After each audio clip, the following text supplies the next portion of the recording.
Good evening to you, Obata Subha Sandeva Kweva. This is a little bit of help for present exam cramming and future planning. ඉතින් මගේ උත්සාහය මේ පණිවිඩයෙන් ඔබට විභාගය සඳහා දැන් මේ විභාග ටික අප්සෙට් වේද කියන බයකුත් තිබෙනවා. විභාගය සඳහා උපකාරයක් වගේම අනාගතයට රුකුලක් වීමයි. To improve memory, you must improve your performance between 7 p.m. and 7 a.m.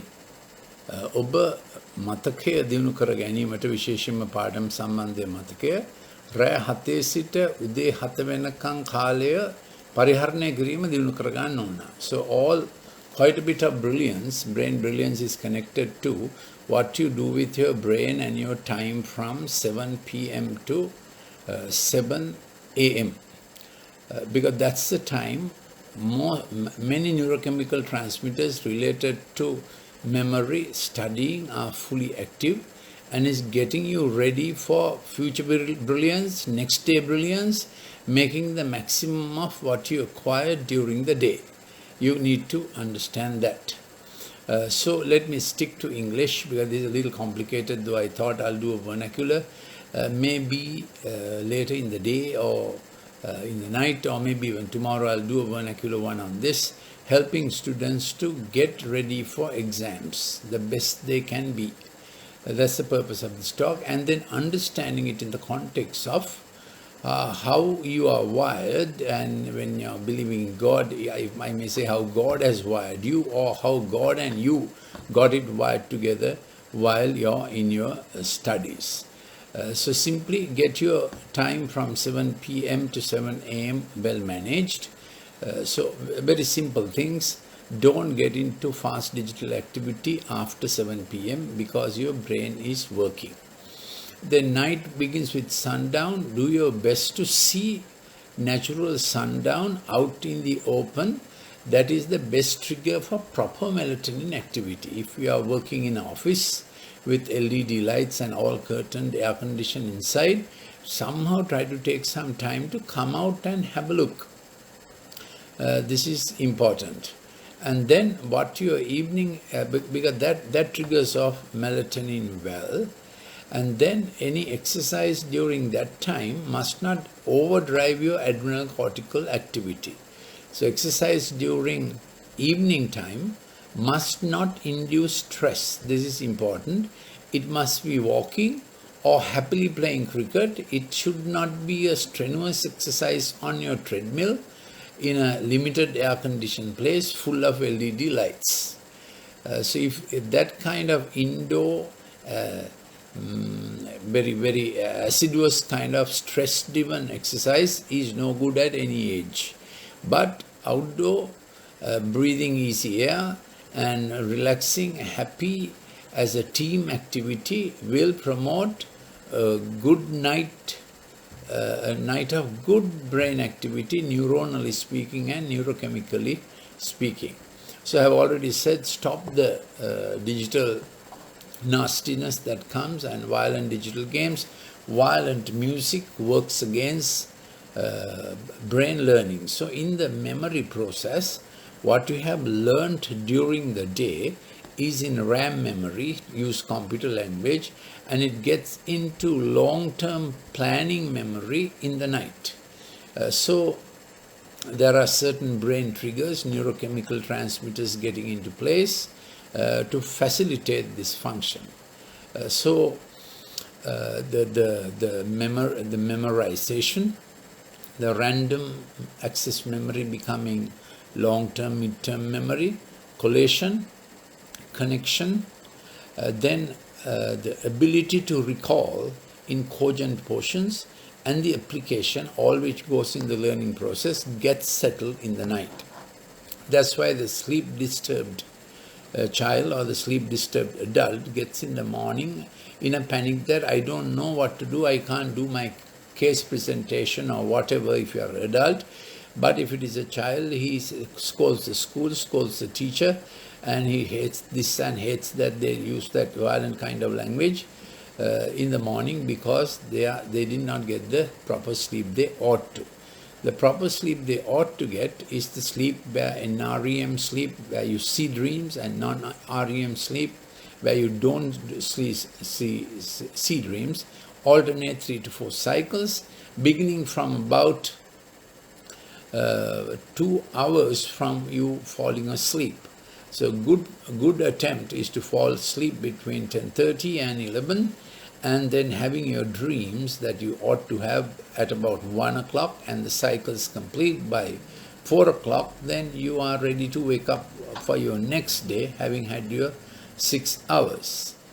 So if you are not seeing those dreams that you may remember, the pleasant dreams at the beginning and ending up with nice dreams, waking up feeling fine, well refreshed, that's going to affect your learning and your memory and your performance. This is true for adults, but today I'm especially looking at young fellows sitting for exams.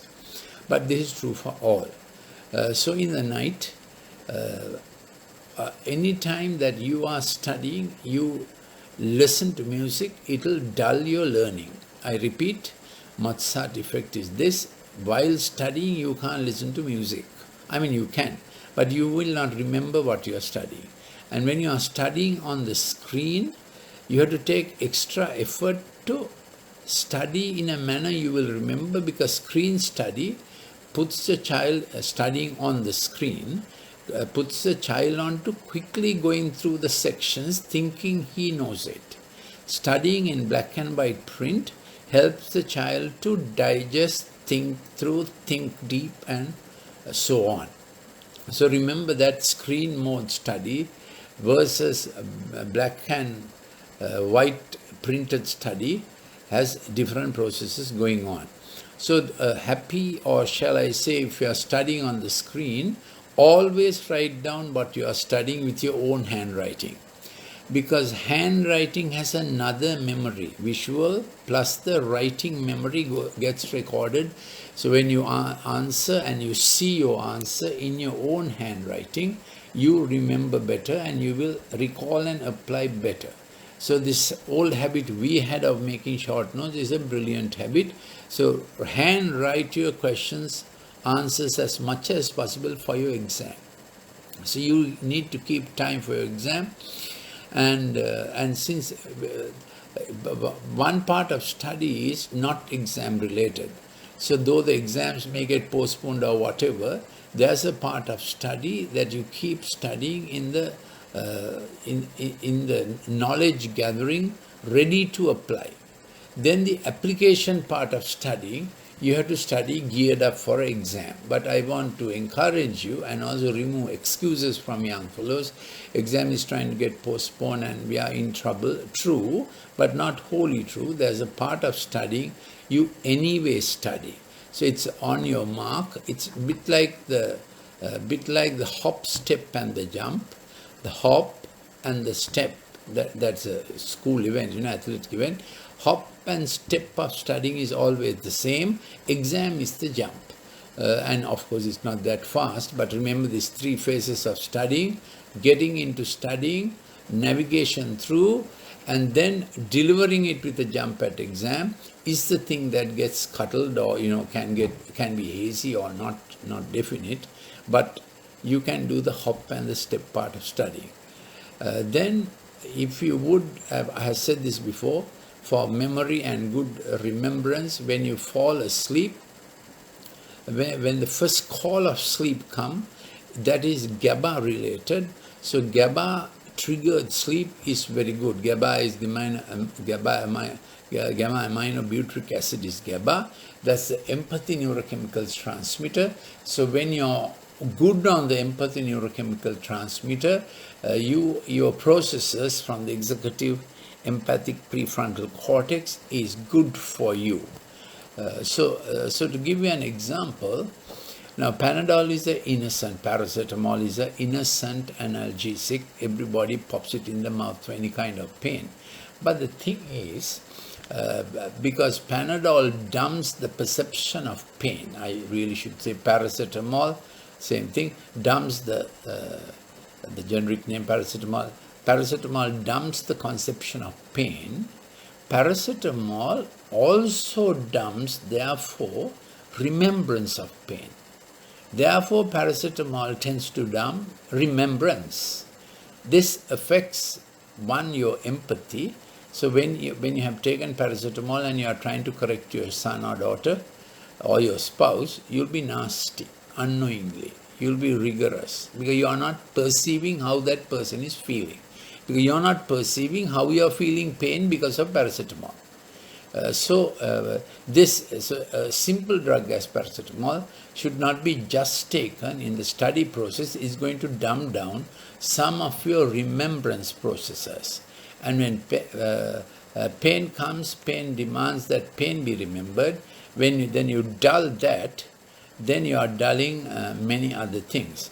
So at this point I want to read to you a process that can go on in kids. Why their studying gets dumb, performance gets dumb. Listen to this.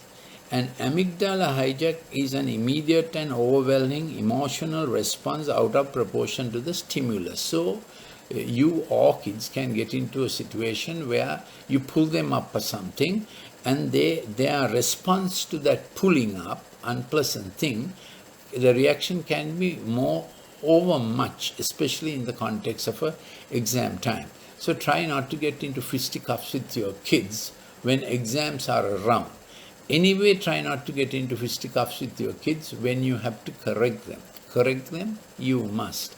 But in correcting them, you absorb their error rather than load them with the error.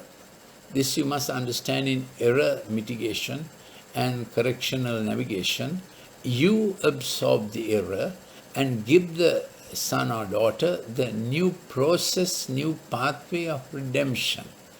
Don't put the load of the last error, the wrongdoing, it may be a terrible wrongdoing or a simple wrongdoing, back on the kid. Also have a measured response. Manage your response to error, whether it's mild, moderate, or severe. At each case, so for severe error management, you need a lot of time and you need a lot of preparation. Why I'm saying this is, if you trigger up your son or daughter's amygdala tracts, that boy and girl is not planning to manage. That girl or boy is not in a planning mode of executive empathic responses, which is what the learning process is. Initiation, navigation, successful end conclusion, and reward is the learning process. I got this section. Well, so the chap is satisfied. If you evoke in between amygdala responses because you adult are nagging them, or they are getting digitized on fast cartoons, fast digital games, thrill, peril, you get into an amygdala hijack. So you parent and the kids, I hope you listen to this clip with your parents, and then you have to work together for exam success. One can't be nagging you and you trying to dodge. That doesn't work. You both take responsibility for good performance at exams, of course, good performance to the measure that the child is capable of. And when we get to the 7 kinds of children God has created and given you, you best know, you will better be understand to know what kind of child I am handling, therefore what do I expect from this child. Amygdala hijack. The amygdala is the part of the brain that handles emotions through the hippocampus and hypothalamus. During an amygdala hijack, the amygdala takes over for quick, effective escape survival response and shuts down the long planning neocortex, prefrontal cortex response. So if you push a child to amygdala responses, child is only thinking of escaping now from this nasty dad or nasty teacher or nasty exam. So he's not in a planning, thinking mode of initiation, navigation, successful and conclusion, reward. Now I have told you before, default mode network is every hour keeping this, the salience mediated by dopamine, and the satiety mediated by serotonin. 45 minutes dopamine, come down.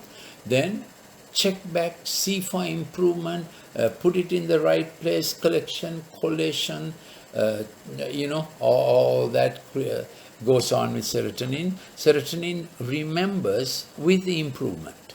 That's the importance of serotonin. Amygdala, endorphins and so on, remembers its pain and dyspathy. So they are not. The brain works to forget those things that are dyspathic in the first phase.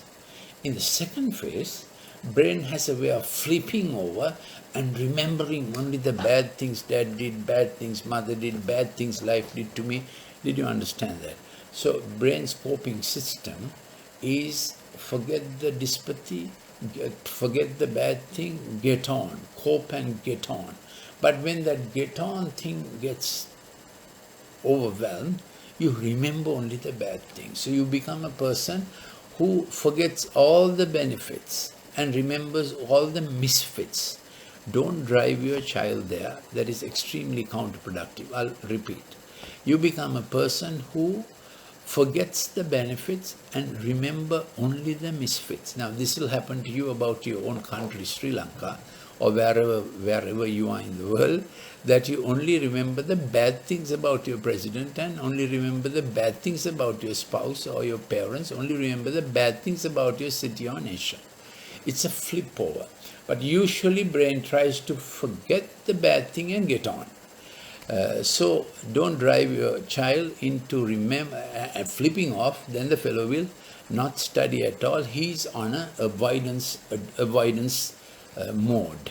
So here it is, people tend to choose avoiding losses over acquiring gains. So our brain tracks work for gain. It's a good thing. We want to improve. We want to be prosperous. We want to develop ourselves. We want to get on to a better place in life. That's a good thing. A behavior known as loss aversion. So we don't want to harp on the loss. That's part of our God gift, not to harp on the loss. So the umpire, the conscience umpire, I told you once before, man is spirit, man is soul, man is heart, man is conscience. Conscience is the umpire that weighs it and say, you let it pass, it's okay.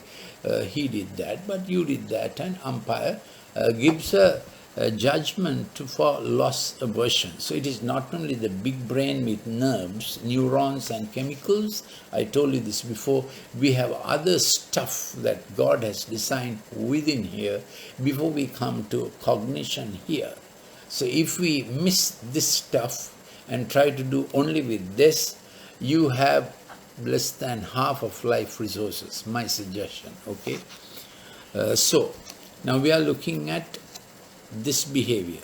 I repeat, people tend to choose avoiding losses over acquiring gains, a behavior known as loss aversion.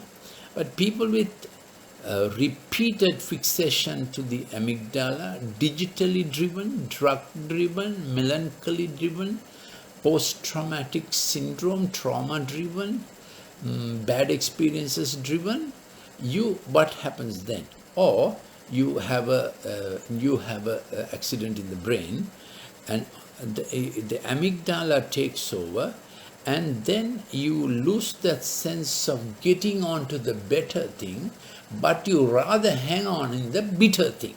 Have you found that behavior in your spouse or in your child or in your colleague?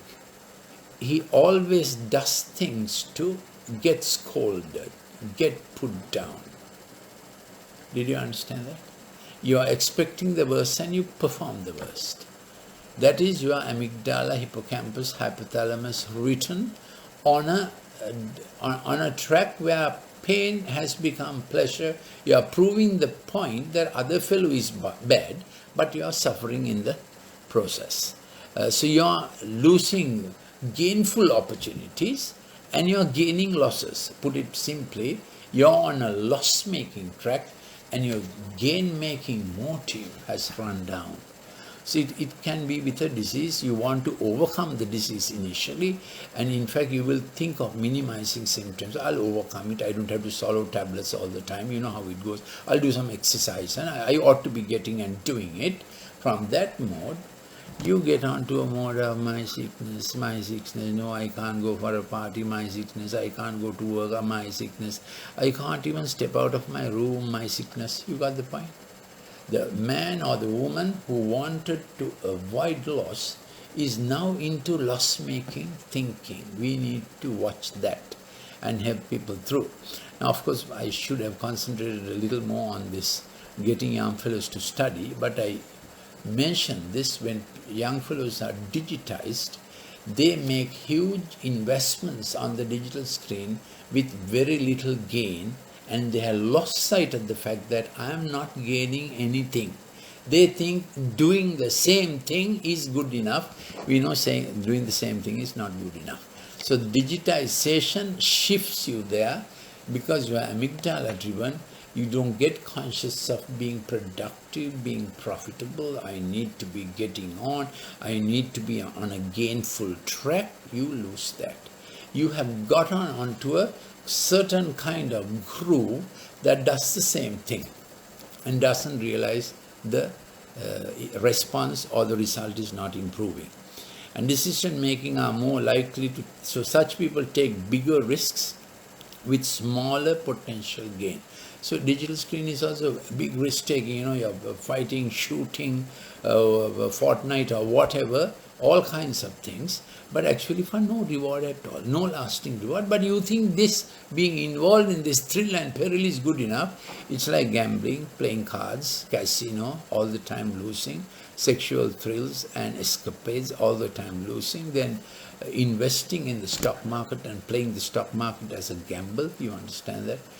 Even politics can become like that, all the time losing, but you play to lose. That's not a good place to be in, isn't it? We must play for good gain, not bad gain, not to put down others. We must play for good gain. When amygdala is switched on negative too long, endorphins and anti-reward systems are recruited. Then you begin to rationalize, you begin to say, no, it's okay, but actually there is pain, and you are moving to depression. One more thing before we get on to the 7 kinds of children that God gives people, or the way the brain gets wired and characters get set. So it's a moot point. Does the character get set and the brain wires, or brain wires and the character gets set? Think about it.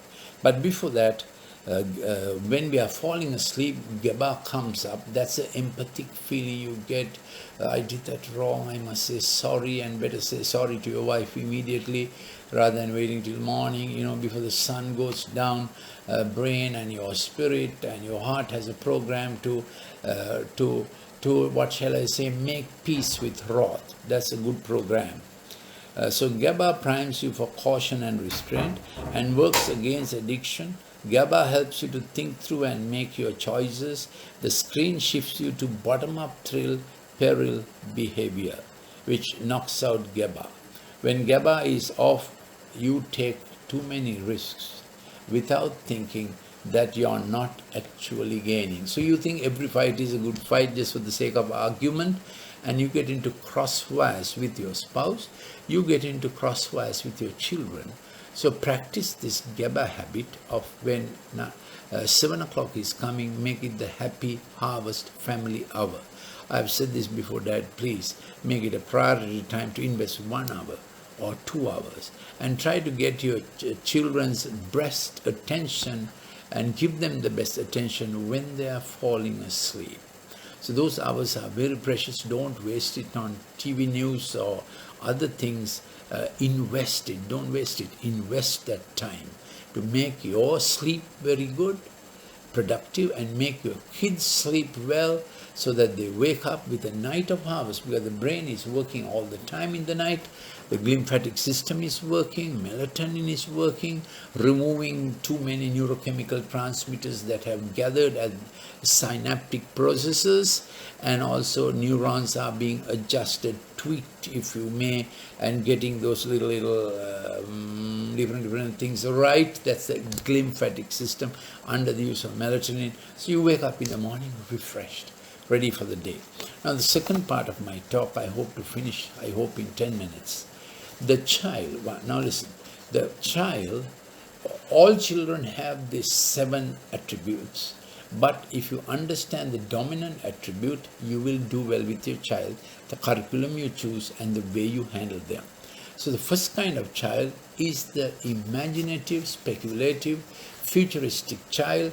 Child imagines for the future more than doing it in the now. So how do you get that child's balance? You say, yes, darling, it's good to imagine for the future, but let's do some proper work now. You have to get them into the now. And then you have to minimize screen on them because they're already imaginative, kinesthetic, acoustic, visual. Any amount of some more screen will drive them into the hypotheticals, the spurious, the fake, the magic, the monsters, that all that Ben 10 stuff and Superman stuff without getting them into the now. Now these children have ideas, they are poetic, many are musical, they do nice art, they are very imaginative, encourage them in them. So all what they imagine, at least 50% get them to do during the day. Don't allow them to imagine and not do. So that's the imaginative child. Second kind of child is the teacher-learner child. That child wants to teach you anything that child learns. So you must sit and listen. That's the way that child finds value, application. Even at the age of 3, that child will say, Tati, come, I'll show you this. Then you must go. It may be a butterfly, it may be whatever it is. You must accommodate the teacher-child's that character nature, as I told you, whether brain wiring decides character or character moves a child to brain wiring. You are already thinking that my child is like that, the teacher-learner child. And you must have every day some good thing, Dad, intellectual thing, to sit and draw and teach the child. Always draw and teach, not only talk. And black and white drawing is what they remember more. Color is okay, color is part of God's creation, but teacher-learner, teacher-child is a teacher from the age of 5, 6, 7, they're teaching something. They sound professorial, not necessarily brilliant class, some will become brilliant, but just accommodate that child's desire to teach and learn, and they will be correcting you and suggesting, shall we do it like this, why did you do it like that? They'll have a whole lot of questions, and you're not going to say shut up to any of those questions, where you must answer all of those questions, because in time they'll come to you with the actual deep other problematic questions when they know you have answered their questions well. Dad, Mom, that is career development. That's the best career to develop, the home career, your children's future. Corporate can hire and fire you, professions can hire and fire you, your family can't hire and fire you. Give your best to them. Okay. The third kind of child is the helpful child. I call them upakaraka. Real little diaconia child. Little thing she wants to do, this thing, that thing. Help mom with the cooking. Now every child must do some home chores. They can't sit on the screen and waste time. You must get children into home chores. Recently Harvard did a study. Kids who have done home chores, helping home, become better PhD students. Now, in our time, we knew it automatically, but nowadays you have to give children home chores, get them involved. But this child is always around helping you, so don't say nuisance. No, you have to give them some things that they can help you with at a certain age, cutting vegetables or cutting fruit or whatever it is. According to what they can do, you must get their help in gardening. That's how they find value, connection, significance, contribution and growth. They have to do it with you. These things apply when people grow up also, but today I'm looking at the 7 kind of children, how to handle them. Then you have the empathic child, the anukaraka, I call it. That is the child who wants to come alongside and make it better for someone, come alongside. And they have ideas of how to make it better. In future they become coach, trainer, HR people. They are all the time trying to do it better for someone else. That's quite a nice nature, isn't it? They are empathic and they want to make it better for someone else. Help that child, you see, help that child. But when they grow up, they must be careful not to fall into love affairs, because out of kindness you can't make love affairs out of kindness. It must be equal match, but they have a heart of trying to help. Then going and trying to help, they get into other troubles. So you have to protect your child who has this HR nature, always seeing the better side of things, trying to see a silver lining in black clouds, grey clouds. Understand your child. Encourage that child gets devastated when you are nasty, when you are not giving some money to a beggar. That child shrinks, so don't allow that to happen. Even if the beggar is not deserving, your child is deserving. Got it? Yes. So that's the HR kind of child who is always trying to help others manage their problems better. They in fact may become like that. Then we have the merciful child who cries for the slightest thing. They are little, the amygdala child. You can't correct them, they cry, but find a way of correcting them, but not shouting. Sit with them, take up the error later, and you know that you really need a good shepherd to help you in all this. That's why we have a great good shepherd who helps us through these different natures, gets us to understand. He can understand the futuristic child, he can understand the teacher. The good shepherd understands the diaconia child, the good shepherd understands the HR child, good shepherd understands the mercy child. So that really, you need the good shepherd in your life to get this all right. So remember the mercy child, she wants to help with wounds, and she feels deeply about others' troubles. So you can't scold her. They are quite strong-willed. So you have to work with that nature of their, and they generally think they are always right. There are children like that. So you have to work around it, okay? Yes, because they are all the time seeing others need help. Do they need help? They don't even know, but they want to be kindly treated, softly treated. Then we are left with two kinds of children. One is the leader. The leader child will show up very early, becomes class monitor, want to organize things. He may be a slight braggadocio also. That is to say, he knows exactly what to do, how to do, where to do, and so on. Leader child, he takes command and he tells others what to do. It's okay, but tell him humility also. Tell him also how to do things. So leader child is a great gift. Every child is a great gift. Don't crush the leader child. Set him up on some things that he can achieve and do well to a target. So when you're planning a family holiday, tell him, make a list. What do you think we should be taking? What do you think we should be doing when we go to Jaffna? What do you think we should be doing on the way? You get him into discussion, exercising his leadership skill, whether he's 17, whether he's 7, 14 or 21.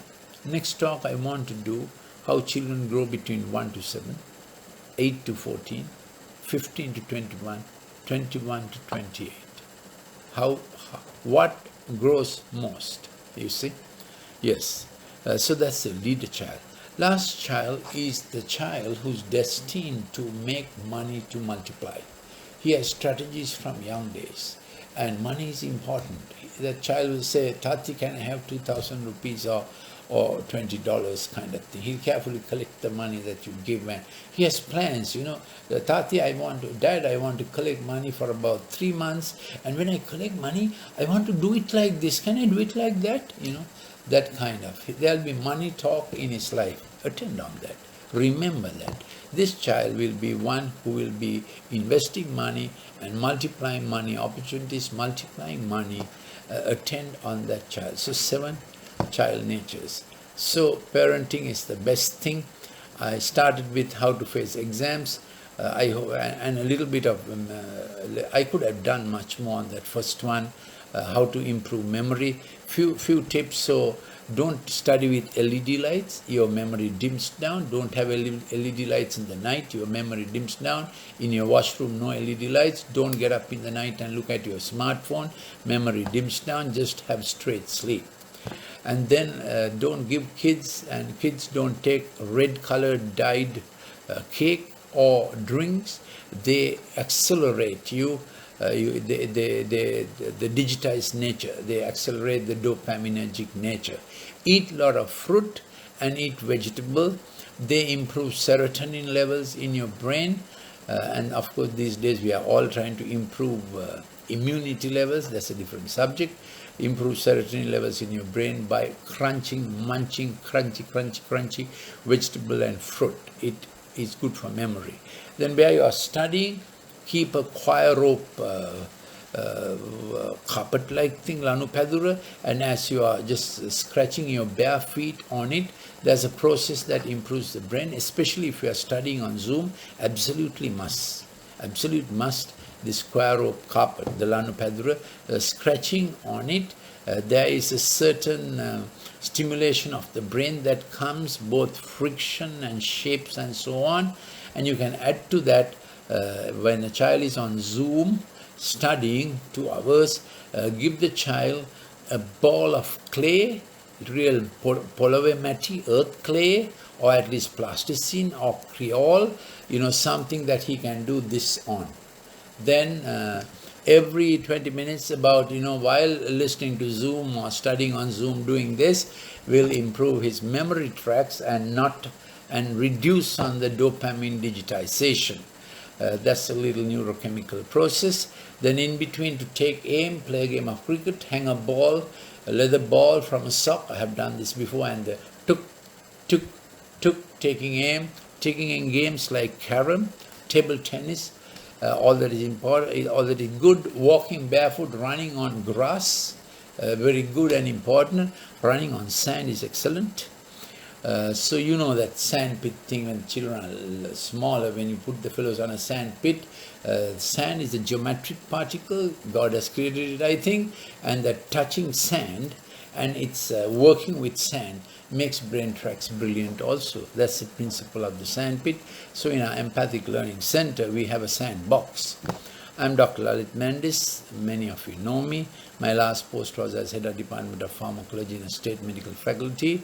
And if you really want to come with the child at the issue, you can send us a WhatsApp to our WhatsApp number +94 77 49 59 214. Any other clips of mine on COVID science, happy hour, science and reason, you can have on my Facebook timeline, or I can send you these clips. And here is a book on winning the digital war. This is very good. And here is a book on mom and me mistake management. And this book is available in all 3 languages, other books also. This is on right learning and recovering childhood. A lot of graphics if you want to. This can be sent to you in my lectures and lecture notes. This is my main graphic, my research innovation, top-down regulation and bottom-up regulation related to studying, character and curriculum. So that's a quick review of few more things about improving memory. Yes. So thank you for listening. We'll meet again.